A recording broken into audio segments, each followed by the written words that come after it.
é o Evangelho segundo Jesus, o Cristo, a fonte eterna, o Criador, a manifestação do Criador, a expressão exata do ser de Deus. Hoje eu inicio esse ano de 2020 lendo para nós em Marcos, no capítulo 11, do verso 20 ao verso 26. E passando eles de manhã, Jesus e os discípulos viram que a figueira que Jesus havia amaldiçoado, dizendo: jamais nasça fruto algum de ti, viram eles que essa figueira, que estava no caminho entre Betânia e Jerusalém, que é um caminho curto, havia secado desde a raiz. Então Pedro, lembrando-se do episódio do dia da manhã anterior, falou: mestre, eis que a figueira que amaldiçoaste secou. Ao que Jesus lhes disse: tende fé em Deus, porque em verdade vos afirmo que se alguém, qualquer um, qualquer pessoa, não tem que ser alguém validado, nem autenticado, nem separado para essa tarefa, é qualquer pessoa, qualquer alguém que disser a este monte, o Monte das Oliveiras, onde eles estavam, vindo de Betânia ou voltando para Betânia, era ali, naquele caminho onde está o Monte das Oliveiras. Este monte é o Monte das Oliveiras. Se alguém disser ao Monte das Oliveiras: ergue-te e lança-te no mar Mediterrâneo, a alguns quilômetros de distância, e não duvidar no seu coração, mas crer que se fará o que diz,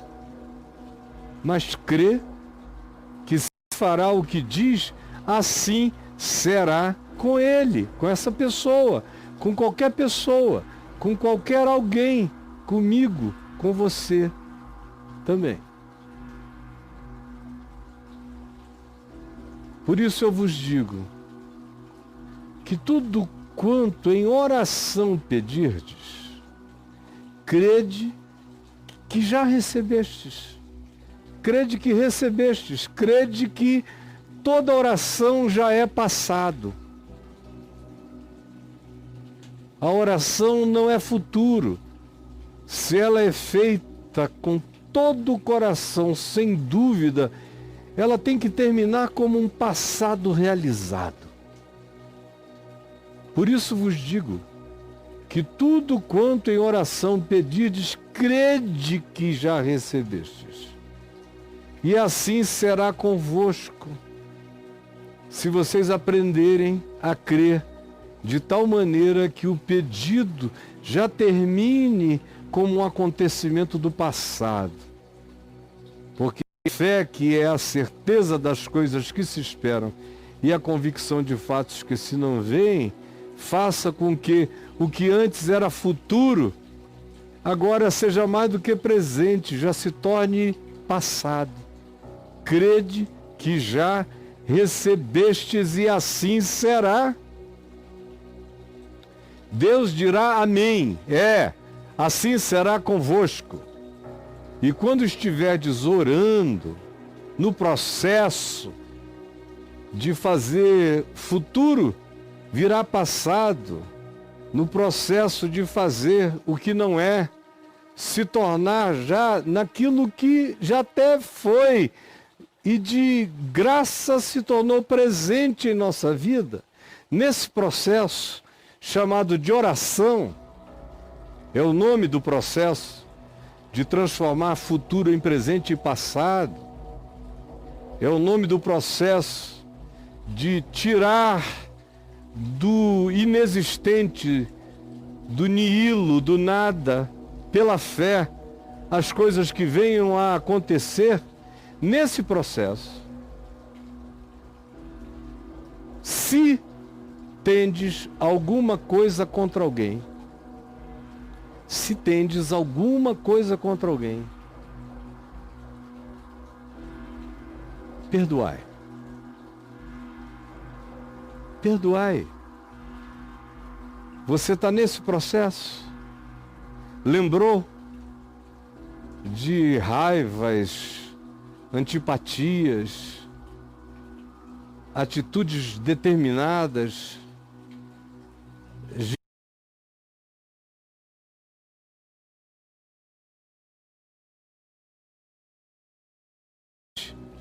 em relação a quem você se tornou um ser contra. Um ser contra.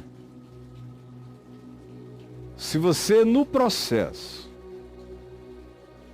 da oração, que é trazer as coisas que não existem à existência, que é trazer as coisas que se esperam para que se tornem factualidades já absorvidas por nós. Se nesse processo você lembrar que você existe em estado contrário à existência de algumas pessoas, se você deseja que certas pessoas morram, eu conheço muita gente que deseja que certas pessoas morram,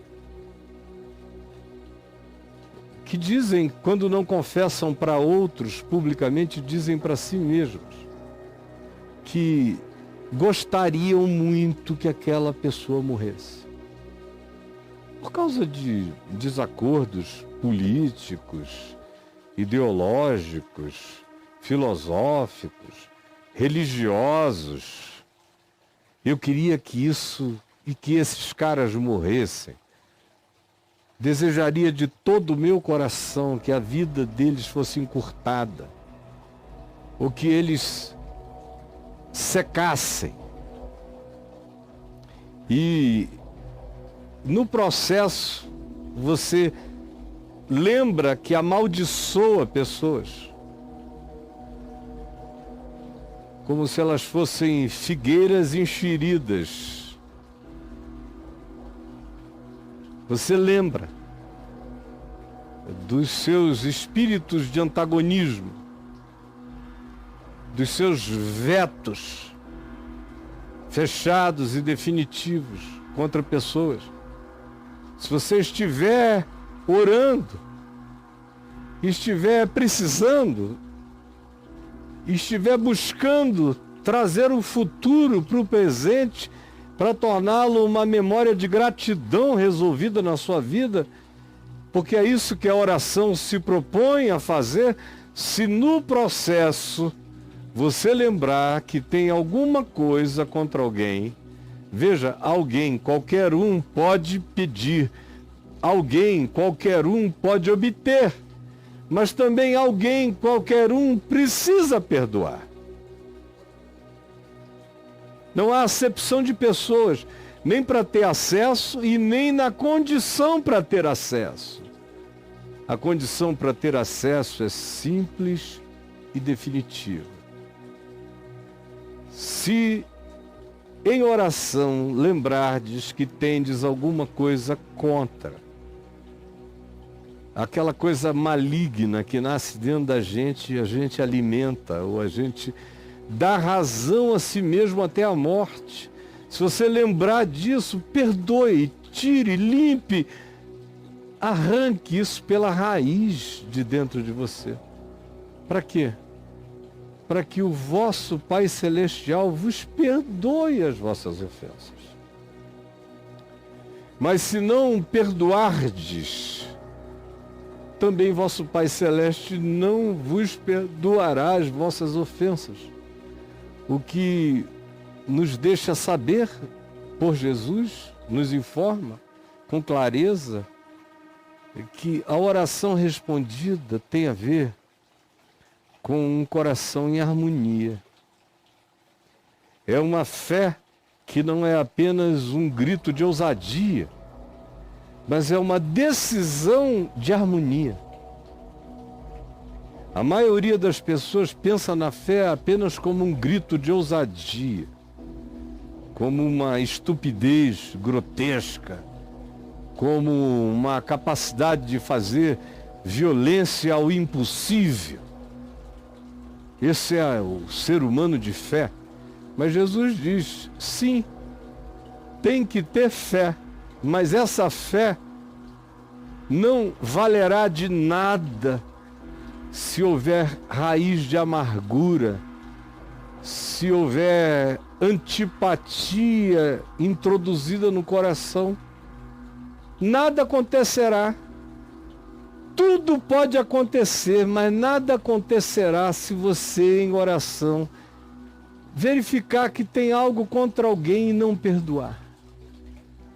Então pare de orar. Levante-se. Vá. Você pode até obter muitas coisas. Tem pessoas que não creem em nada e obtêm milhões, bilhões, trilhões pela sua determinação, pela sua obstinação. Até muitas vezes pela falta de princípios que só decorrem da fé. Não é disso que eu estou falando. Não é de ter, eu estou falando é de ser. O que Jesus está ensinando é isso. Que a minha oração, de qualquer um, minha ou sua, de qualquer alguém, pode nos capacitar a enfiarmos a mão no futuro. Certeza de coisas que se esperam, certeza. Convicção de fatos que se não veem, que não estão presentes. Qualquer um. Jesus disse, se crê que recebeu e não duvidar no seu coração, assim será com ele.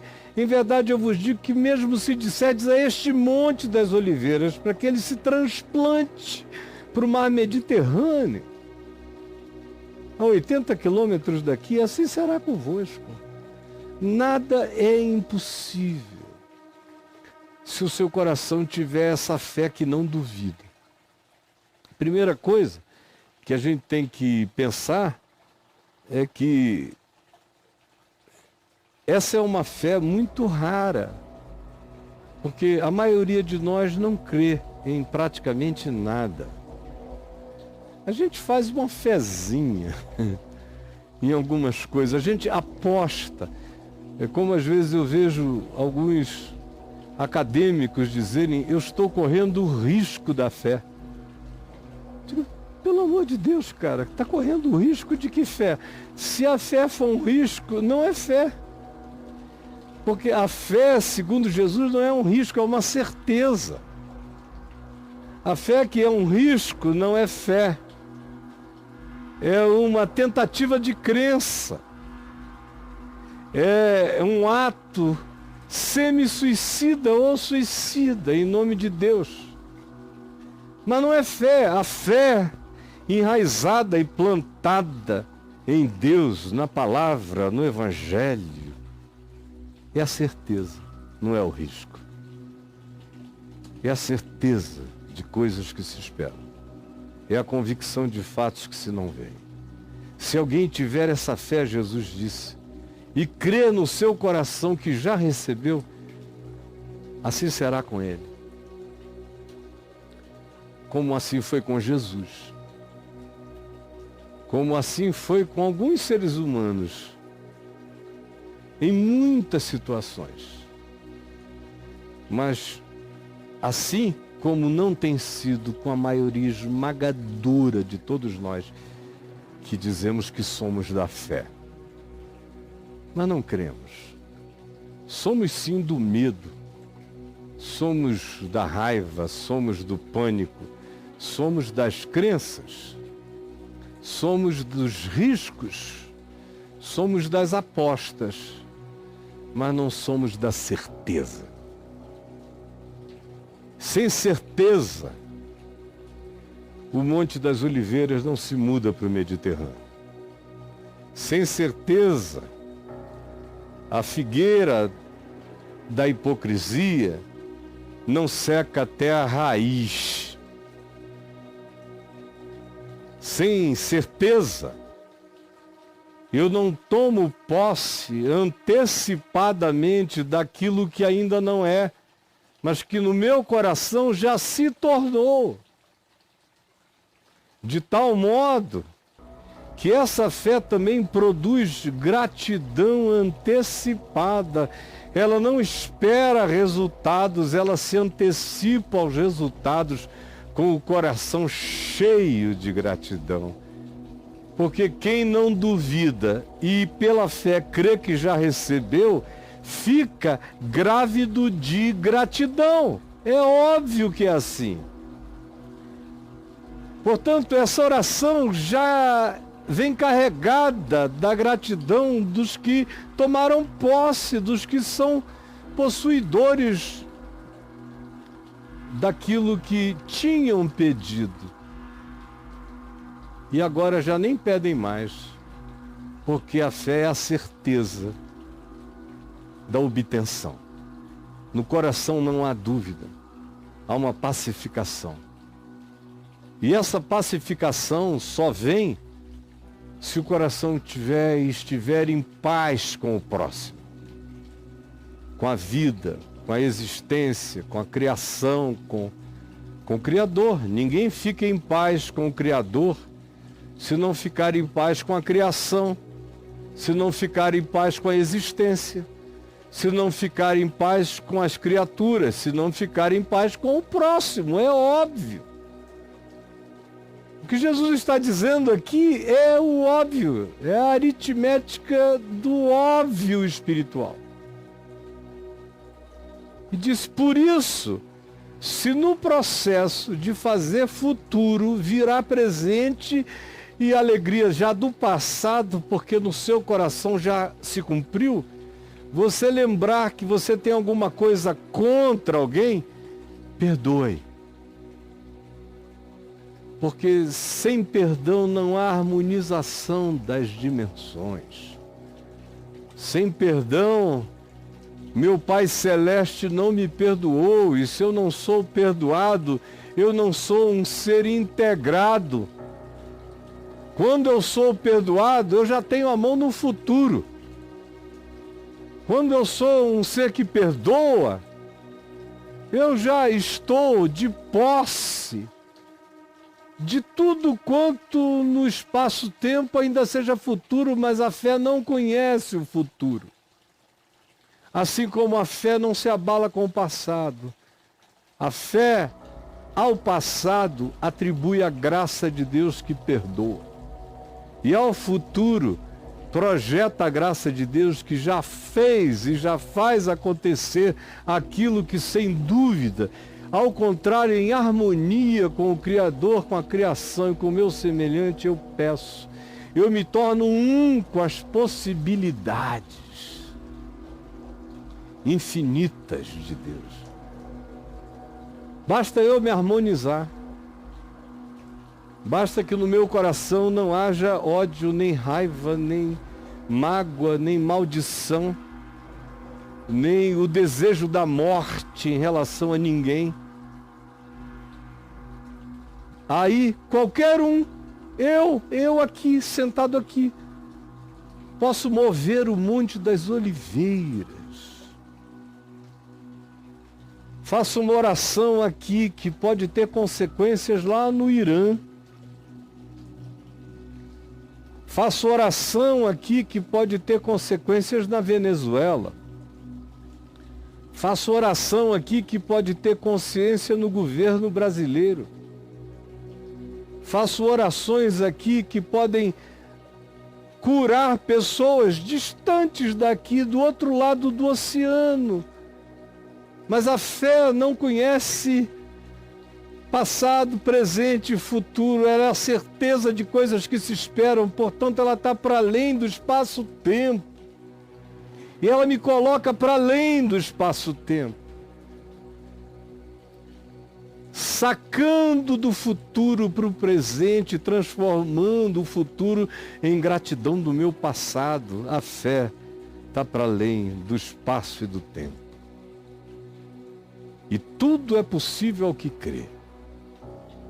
Se o coração não duvidar e houver essa harmonia pacificadora do perdão, da decisão de não ser Satanás para ninguém, de não ser o contra do outro. O que eu estou dizendo aqui é horrível. É praticamente insuportável, eu reconheço, para a maioria dos cristãos que estão me vendo aqui agora. Divididos, polarizados, cheios de ódio, com muita raiva. Cheios de muito diabo, de muito Satanás, de muito demônio. Contra tudo, contra todos. Cheios de dogmas. Por isso você pode orar, orar, orar, orar e nada vai acontecer. Porque a sua oração está fadada ao sepultamento de confissões ineficazes e inférteis. Suas palavras são sementes mortas que não engravidam o mundo espiritual. Porque se você não se tornar harmonizado com seu Pai Celeste, para que Ele perdoe as suas ofensas, e porque você tenha perdoado o que você tenha contra qualquer um, para que a sua vida entre nesse estado, nesse ciclo de harmonia, onde a fé opera. A fé opera pelo amor. É tão óbvio, é tão simples, para mim é quase uma mecânica, é uma arquitetura para ser enxergada. A fé opera pelo amor, por isso, se orando, detectardes qualquer coisa que tendes contra o outro, perdoar. Porque a fé que saca do futuro para o presente e que já transforma o que não é em atitude de gratidão, essa fé só opera pelo amor, só se configura pelo perdão. Porque sem perdão ninguém ama nesse mundo. Para a gente amar nesse mundo, a gente tem que aprender a perdoar. Para a gente amar neste mundo, a gente tem que aprender a perdoar, porque quem não perdoa não vai conseguir amar ninguém na face da terra. Por outro lado, se eu não perdoar, eu não serei perdoado. E a minha voz não será ouvida. E o meu clamor não será atendido. Eu estou pedindo coisas que se tornem reais, sacando e puxando o futuro para o presente, para que ele seja uma gratidão na minha memória, mas enquanto isso eu não consigo no presente esquecer ou perdoar o mal ou o que quer que eu ache que alguém me fez. Não adianta, porque a maldade do outro, Jesus está me ensinando, não serve de álibi para o meu ódio, nem para a minha mesquinharia, nem para a disfarçatez da minha hipocrisia. Mas eu sei que o que eu estou dizendo aqui é insuportável. É insuportável. Se eu estivesse falando outras coisas, não estivesse tocando no nervo do Evangelho, milhões me seguiriam todos os dias. Mas os que têm vindo são puxados pelo Espírito Santo, porque essa palavra que eu estou pregando é contra-intuitiva e contra-instintual em relação a todo aquele que ainda existe como bicho, como animal, como predador, mamífero, que não se tornou filho de Deus. Porque Jesus disse que os filhos de Deus são aqueles que perdoam, que são misericordiosos e tolerantes como o Pai Celeste, que faz vir sol sobre maus e bons, chuvas sobre justos e injustos. Ele disse assim também: sede vós, como vosso Pai Celeste.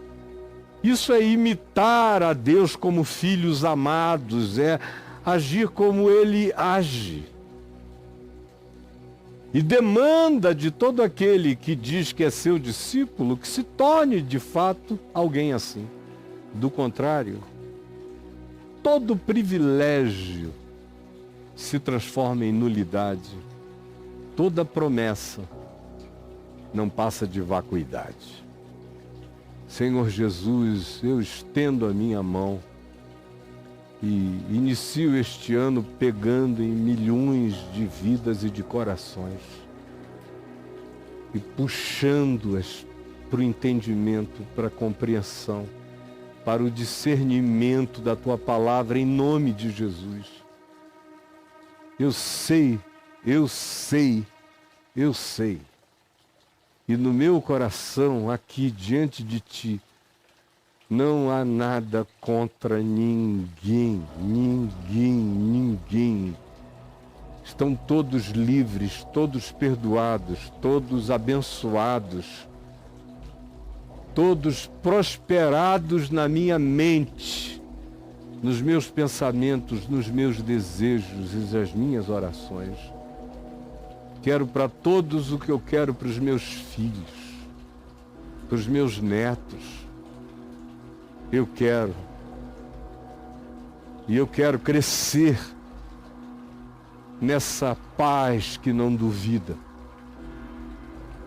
nessa graça que já se sabe respondida, que anda em gratidão todo dia, não esperando resultados, mas celebrando o que tu já fizeste e que vai aparecer diante dos meus olhos, porque eu ando nessa certeza. Obrigado pela palavra eterna, por essa revelação que a cada dia se torna mais moderna, para quem entende, para quem compreende.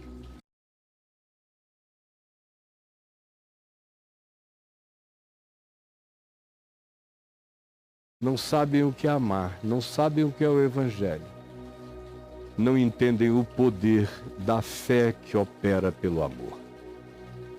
Revela-te agora e opera esse milagre na mente de milhões. É o que eu te peço, em nome de Jesus. Amém e amém.